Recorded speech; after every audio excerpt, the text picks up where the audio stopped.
Today we're going to talk about plate tectonics. No, not dinner plates, a different type of plates. Plate tectonics are pieces of the outer layer of the Earth, so if you imagine the Earth, the outer layer of it, that make up all of our continents and oceans. They're constantly moving, but very slowly, so we don't feel ourselves kind of floating to a different part of the Earth. And while they are moving, there's about three things that can happen. One, they can push up against each other like this, which is called convergence. The second thing they can do is kind of push away from each other, which is called divergence. And then the last thing they can do is slide past each other, which is when they transform. So they just, bloop.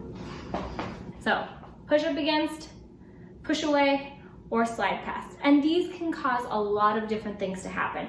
They can cause mountains to form, volcanoes to erupt, landslides, earthquakes, new land building, different things underneath the ocean if the boundary lines are under the ocean. So there's lots of different things that can happen.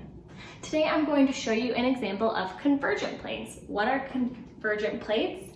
Well, as a reminder, those are the ones that are pushing up against each other, and I'm going to show you what happens and you can guess what you think it is. Before we start the demonstration, I want to ask a couple of questions for you to think about. The first one is, what do you think is going to form when two plates push together? I gave you a lot of examples of what things could happen, so what do you think will happen?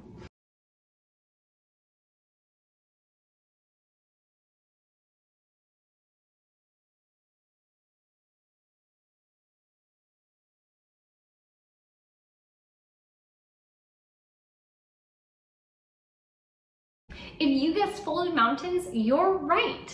That's exactly what forms when two plates push up against each other. So when plates converge, they cause layers of rocks and sediments to fold, hence folded mountains, and wrinkle up against each other. Some folded mountains that you may have heard of or seen pictures of before are the Rockies, the Andes, the Alps, the Himalayas, many more. And if you actually look at pictures of those, you'll see how they wrinkle, and that's the different layers of rock and sediment pushing up against each other.